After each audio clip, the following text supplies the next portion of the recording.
and welcome to Two CPAs and the Mic, the podcast where we talk tax, finance, and all things related to business.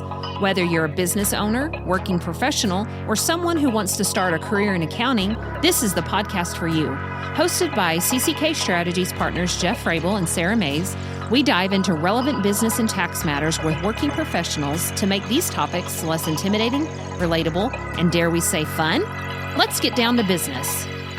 Welcome to a bonus edition of Two CPAs and the Mic. My name is Jeff Frable. I'm a partner at CCK Strategies, and my wonderful co-host, Sara. What's going on? Good morning, Jeff. How's it going? Well, this was a big weekend for us. It was like the Super Bowl. It was like Super Bowl Sunday for CPAs, especially those of us that are involved in tax, because what happened on the 4th of July, Sara? We had a beautiful act signed into law. I didn't say it quite. I forgot an extra B. It's the one big, beautiful bill. Yes. And when that happens in our industry, it's a big thing. We knew it was coming down. And so what we wanted to do today is get out a bonus episode just to kind of talk through this thing. Now, anybody that's heard our episode on entity selection, Sara, do you remember the disclaimers we did on that one when we started? We did. Yes. Well, we were like, everybody's different. All situations are not the same. So you please talk to a tax advisor. We are going to have another list of disclaimers here before we get started. And first of all, I don't think this is going to take our normal 45 minutes to an hour episode. No. This is going to be shotgun type of information. The way I'd like for our listeners to think about it is they're sitting in on hearing you and I over a cup of coffee or Mountain Dew and talk about this bill that became law. We are not going to get into the weeds. We are not going to get into all the details, because the truth of the matter is, and Sara, I know you know this. Yeah. Just because the act or the bill has been passed does not mean we know exactly how it's going to be enacted, because now it's to the IRS, the Treasury, to write these regs. So there's going to be information that's coming.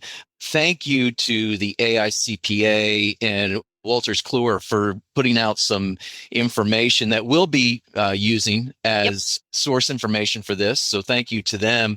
And really, at the end of the day, we just have kind of run through some of these things ourselves, and we just think it's important to get this information out there. So, we had this huge bill, lots of details, but there's probably several different things that are capturing media attention that we want to talk about.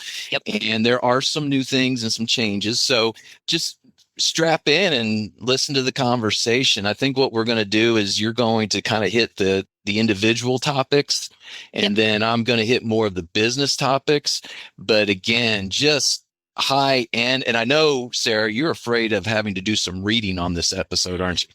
Yes, because it is still so new, even though we've been watching it over the last few weeks, because we had to watch it as it went through the House. There were changes there, went to the Senate, changes there, then it had to go back to the House. So Jeff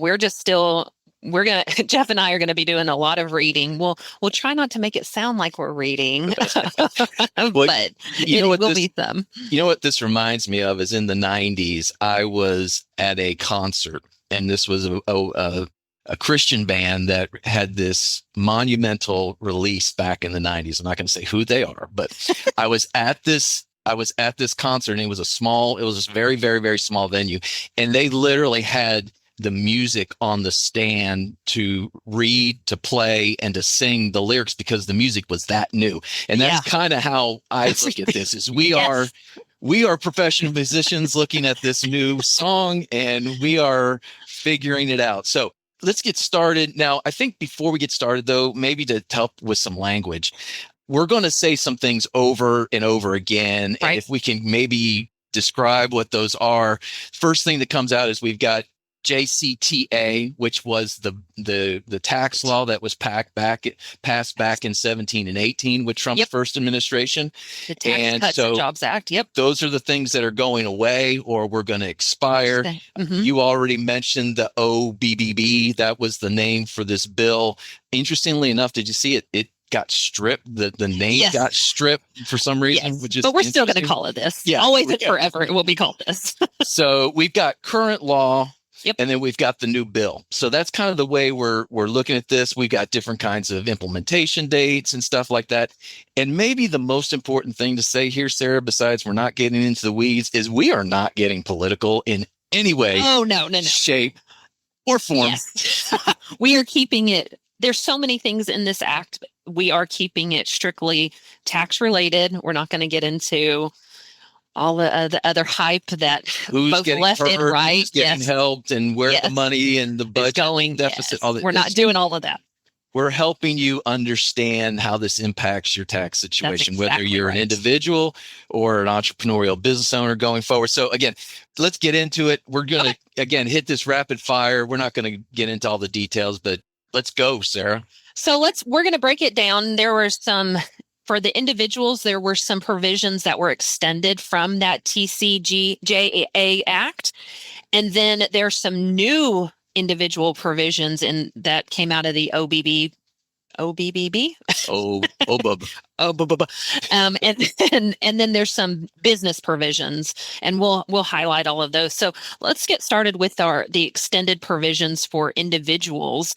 So some of the things that were set to expire were the current tax brackets. So right now the tax brackets go from 10% all the way to 37%. There were some things that were set to expire. And again, expire at the end of this year, 2025. The elimination of personal exemptions, we haven't had those since 2017. They were going to increase some alternative minimum tax, AMT. There were so many things that were going to expire, but now a lot of things are going to be set in place and made permanent. So the first thing that is the tax brackets will stay in place, the 10% all the way to 37%. Those are for sure stay in place. The bracket ranges will be adjusted for inflation as always, but those brackets will not change. And it does personally eliminate the personal exemption. So if you'll remember, what was it, like $1,000? I mean, it's been so long. Was it like $1,000? It was like $1,000 per person. Per person that you were claiming on the return. So those are set to go away completely and permanently. So there are what I'm hearing you say is the way things are the way they're going to stay. Yes. Because they were going to change. Yes, so at the end of this year it was going to be. There's a change means there's no change. That's right. Okay. They made it permanent into law. Yes, okay. It is. And thank goodness it's permanent. So we don't even have to worry about anything expiring in the future on those items. Right. Now, the one good thing that did come out of this, that there is for seniors. So if you're a senior between the age of 65 and older, after the year 2024, you do get a personal exemption up to $6,000. It does get phased out depending on your income level, but that is a good thing for seniors. And I think that kind of is one of the things that Trump did promise, which, a little spoiler alert for later, was the elimination of Social Security income from being taxed. And I think this was a good swap for that. So they're giving the seniors this personal exemption deduction.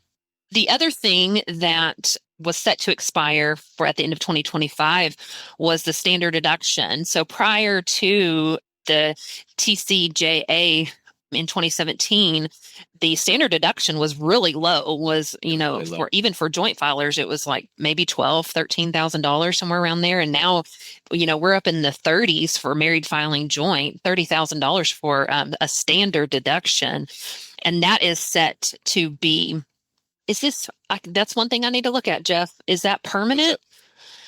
Did they make it permanent or just through the end of the year? Or through a deadline? I think they made that permanent. That's what I'm reading. See, here we are, just reading along. But yes, the key is again that what it stays. It's staying the same. That's right. because it's not expiring. So that's right. And one of the key provisions that if you can itemize, which is, you can itemize anything over a combination of your real estate and state withholdings and your mortgage interest and your charitable contributions, if those are high enough to where you can itemize over that standard deductions. One of the most controversial provisions that came out of that was the cap on the state and local taxes. It's $10,000. Which ends up being really low. Yes. Most people are just capped at that 10,000, and there's so much excess that is not even deductible. But now they've increased that limit starting in 2025 tax year to $40,000, which is great. And there's some income limitations there, right? Yes. There's some income limitations. That threshold for adjusted gross income is $500,000. So it is reduced by 30% if you go over that $500,000 mark. And that's for a taxpayer, so it's $5,000 or $500,000, excuse me. And that is set. It is a timing limit. So it's through tax years 2029. So after that, it'll go back down to the $10,000 cap, unless, we have somebody another does wave. Something about it. Yeah. Yes, unless another wave comes through. But this was a big deal. This was a kind of a sticking point. I'm going to jump in here real quick because one of the things that impacts the business side of it is that when individuals were getting limited by this deduction, in other words, they would pay $100,000 in state tax, and they would only be able to claim a $10,000 deduction.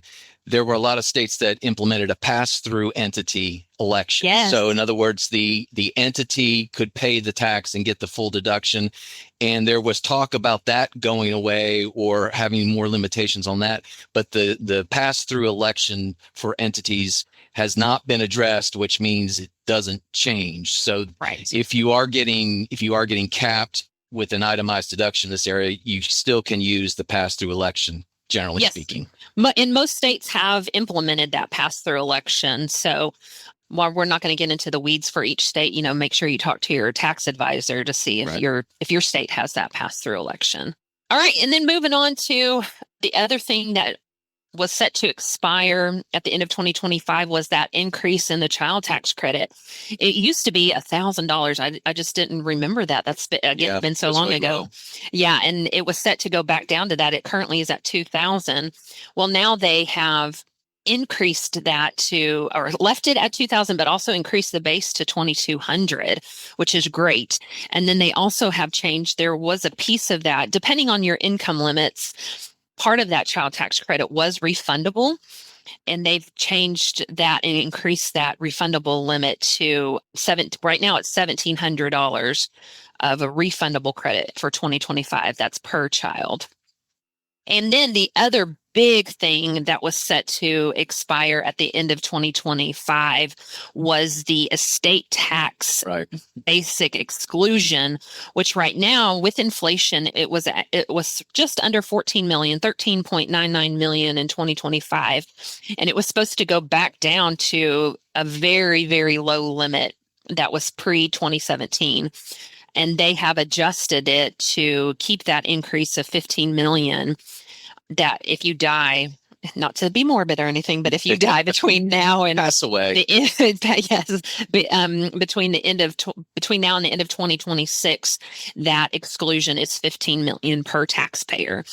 So that is a good thing. So, but one thing to keep an eye out on is that they've only done anything with it through the end of 2026 next year. So we still have to keep an eye on it. And our clients have been doing a lot of planning around this because they're trying to manage any potential estate tax. Bottom line is they have an additional year to work on some of these things, gifting ideas or structure ideas. That's exactly right. All right. Well, that pretty much sums up the highlights of things that were set to expire and that they either extended out or made permanent. So some of the new things that were implemented with this new with this new law that for individuals, the huge thing that was part of Trump's campaign was no taxes on tips.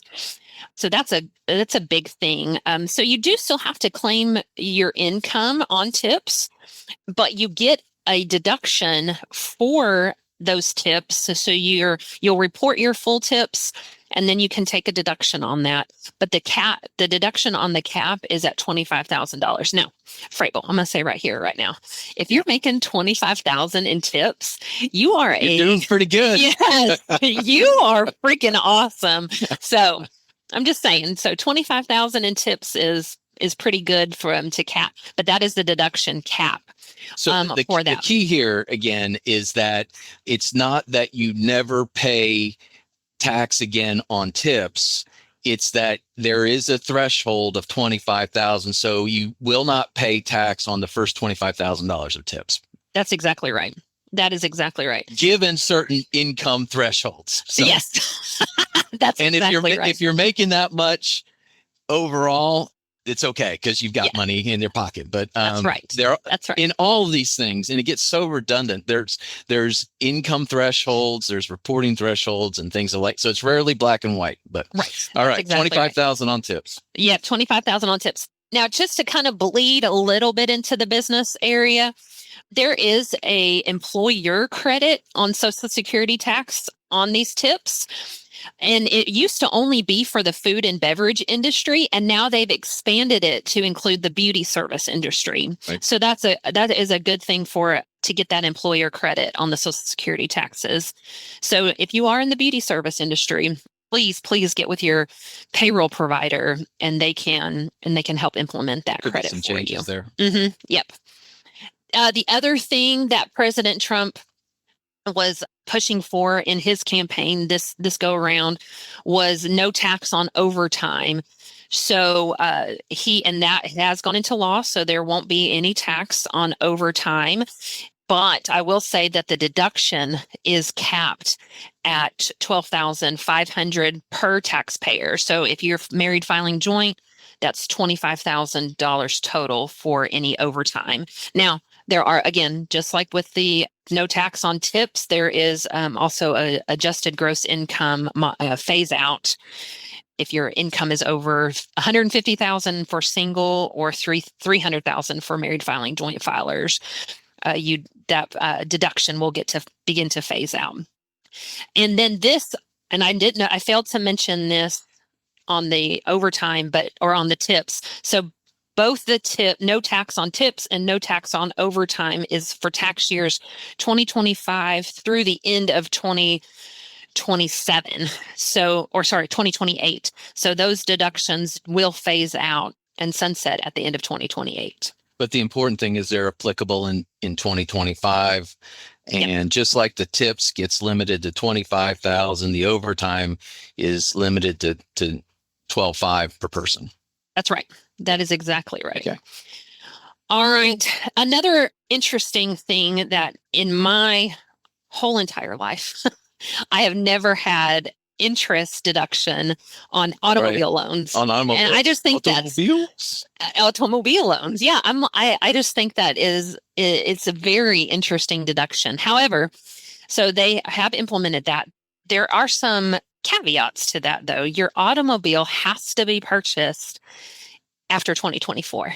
So right. You have to. There's no mandates on whether it's a new or used vehicle. It just has to be purchased after 2024. So if you bought a new car this year, you can start tracking your automobile loan interest, because that will be an itemized deduction. But there are some other limitations on that, depending on where your vehicle was assembled. Oh, yes, it has to be assembled in the U.S. Yeah, so you can't go find. Hey, we're not going to be political here. Right. You have to be careful to know where your car was assembled and where to take that deduction. Yeah, that is exactly right. And then it's up to $10,000. Up to $10,000, and then again, it will phase out at the end of 2028 tax year. And then another new thing, and I have this is my opinion and my take on this, so I'll put that in at the end, but there's a new thing called Trump accounts. And this is a creation of tax favor accounts for newborn children. And these accounts are seeded with $1,000 already for a newborn child, but it does give the ability for us, you can start a retirement account for your kids and you get a deduction for or a tax-free incentives for those. So I think that's kind of cool. And Sure. Here's my opinion on this. And I think we can opinion alert. Opinion alert. I think it's trying to have an alternative for Social Security, because we keep hearing Social Security is going to go away. It's going to go away. Right. It's going to be gone. So I'm wondering if this is something to help offset that possibility. If you ever do any of this research with Dave Ramsey or any of these financial advisors, you can accumulate so much if you start from the beginning with just a little amount. And so I think you're right. This is just like, let's get something in place and start doing something so that there's something down the road if Social Security happens to not be there. So I agree. Yep, that's right. So with that, I believe that is the highlights that I wanted to touch base on, unless you had something. I had some, actually. I had some. Oh, you have some extras? All right. Yeah, so real quick. So like with the JCTA, the unreimbursed employee expenses went away. And this is a big deal for like sales people in the sales industry. If you're an employee, but you're spending money out of your pocket, you lost that deduction as an itemized deduction back in 2017. What's real interesting about this is it made it permanent. So you still can't take those deductions, but they do allow educators to take this unreimbursed employee expense, which is a big deal when you happen to be married to a teacher like myself. That's right. The other thing is this PEAS limitation is back with itemized deductions. And so really the key here is that if you have a higher level of income, you run some risk of losing some of your itemized deductions, which Sara mentioned earlier is like your state taxes, your charitable contributions, your mortgage interest. If your income is too high, you could start to lose some of these deductions. They get phased out. That's been away since 2017, but it's now back on the books. Yep. Interesting after thing. 2025. After 2025. Yes, ma'am. You're right. Yep. This is more or less just an interesting thing. When you have gambling losses, you can deduct and you itemize, you can take your gambling losses to the extent of your winnings as an itemized deductions. They've changed that. They have not gotten rid of that, but you can only now take that to 90% of your winnings. So you can't take all of your gambling losses anymore. They're bringing back that charitable deduction if you do not itemize. And so this deduction starts after 2025, but if you don't itemize, there's a $1,000 or $2,000 charitable deduction that you're now allowed. Let me see. I think that's about everything that I had on my list, Sara. Oh, nice. Good deal. For individuals. So good deal. Yeah. Lots of stuff going on. Yes. Thank you for covering what I missed. Well, I have a different source. All right. So you want to jump into the business now and see? Yes. Let's do it. So I think there's a couple things that are major. One of the major things is this qualified business income deduction, QBID, section 199A is left back to stay in the law. So what this does is if you have a pass-through entity like an S Corp or a partnership, you are provided a 20% deduction on that pass-through income. So if you had $100,000 of income, you'd get a $20,000 deduction subject to certain thresholds and issues. Yep. But that was a big deal for business owners, and it was going away, and it's now staying in the law. So that's a big deal. We talked about the pass-through elections for the state taxes. That was not addressed. So you still can use those elections with your entities to get a full state tax deduction. Let's go. There's some 1090, the form 1099 you file every year. to report service income to individuals. That threshold used to be $600, and now that's jumping up to about $2,000. So maybe That's less great. 1099s are issued. Yes. Do you want to get into the research and development? Oh, yeah, I can get into that. Yes. Yeah, you know more about that than I do. So yeah, the R&D, research and experimental expenditures, prior to 2022, there was a direct expense election available. So any of your R&D expenses, you could receive both an expense deduction and get a credit, a tax credit calculated for those expenses. Well, after 2022 or during 2022 tax year, that expense election went away and you had to capitalize and amortize all of your R&D expenses. So instead of getting full deduction in year one, you had to amortize those expenses over 5 or 7 years, depending on, or 5 or 15 years, depending on some parameters around those expenses. But now, with this new act, any expenses that were incurred in starting with the 2025 tax year reverts back to those same laws that were prior to 2022. So now we get full expense deduction and that eligibility for the R&D credit, tax credit. Another cool thing for this is for small businesses. Now, a small business is defined in the regs as a business that has average annual gross receipts of $31 million or less, and that average is over a 3-year period. So if you have an average of $31 million of gross receipts, then you can actually do a retroactive claim on those credits, or sorry, on those expenses back to 2022. So if you're eligible for a small business and you've been capitalizing and amortizing your R&D expenses, talk to your tax advisor, because you may be able to amend some returns and get back some money that you've lost. I mean, you haven't really truly lost it, but you get to accelerate that expense deduction.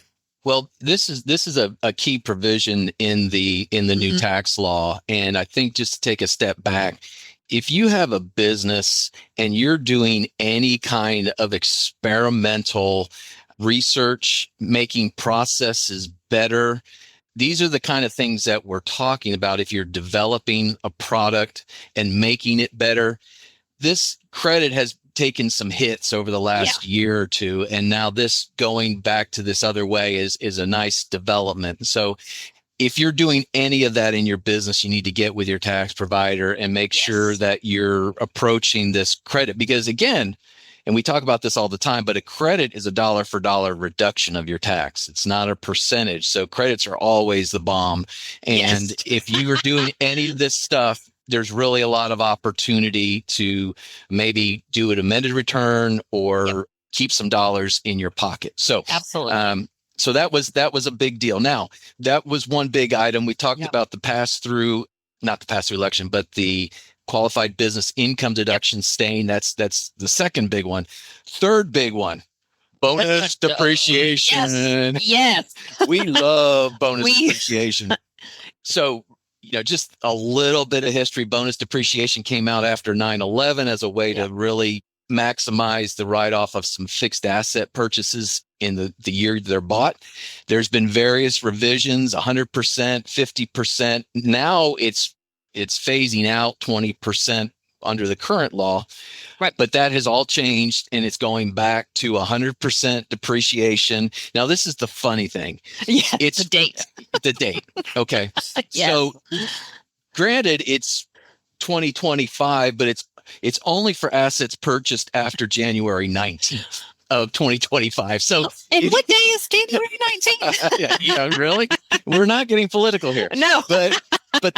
So if you, long and short, if you bought a fixed asset and you bought it after January 19th of 2025, you can take the full depreciation on it. Now, there are, this is one of those things that there really aren't very many limitations on as it relates to bonus. It's a 15-year asset or less. So most assets that are bought, you can take this deduction. But again, the offset to that, or the other side of that, is the Section 179, which was around for years and years and years before bonus, which gave you the opportunity to write off an asset subject to more limitations than bonus, but that's been expanded with the current law. So you can take up to $2.5 million of 179 expense, and as long as your equipment purchases are under 4 million. So those are some pretty big numbers, but we are back to the concept of being able to write off fixed assets in the year of purchase. So, and there's lots of different, what's the word I'm looking for? There's lots of different options there. And so it's important to look through all of them, but be aware, 100% bonus depreciation. And it's permanent. Like, we're not, because we've been back and forth on the 100%, and then, it going down by 20% over a period of time. But now it is permanent. We don't ever have to worry about it going away. Right. Unless, they want to change the law again. But right now it's permanent. So it's good. And there's a lot of other provisions in this bill, this new law that they get very specific. But these are the big ones. The 199A, the qualified business income deduction stays, that 20% of your pass-through income, the bonus depreciation, the R&D credit expansion. Now, Sara, you can't just go and provide all these write-offs without having to take away something, because if you create the tax savings, there's other places that you have to take away. And so where that is really is in this energy section. There are a ton of energy provisions that were passed in previous administrations that are going away. So I could get into the details of exactly what they are, but if there's any type of credit that you can obtain, I'm going to say this is pretty widespread. If there's any kind of credit you're trying to take because of an energy efficiency tax provision, it's very possible that those provisions are going away after sometime in 2025. So if you're talking about, and I'm going to get a little code heady here, but if you're talking about 179D, 25C, the energy efficiency home improvement credit, even some of these credits on vehicles. Again, chances are if we're betting on an energy credit of some kind, it's very possible that goes away in 2025. So that's about everything, Sara. So let me just, as we get ready to kind of shut this down, again, we covered a lot of different things. Instead of doing rapid fire like we normally do, give me your top 2 or 3 things out of this that you find beneficial generally to taxpayers, and things you're kind of glad to see happen. Absolutely. One of the biggest things I think is the bonus depreciation staying at 100%. I think that's super beneficial, especially if you're in the manufacturing space or even in any type of real estate space. And I'm thinking along the lines of cost segregations and being able to accelerate depreciations there. And then probably another thing is the increase on the cap on the SALT, the state and local tax deduction, now that's maxed, or the cap is now 40,000. I think that's going to be really beneficial to a lot of our taxpayers. And then, you make me pick 3. Just for me personally, I'm glad that the tax brackets are staying the same.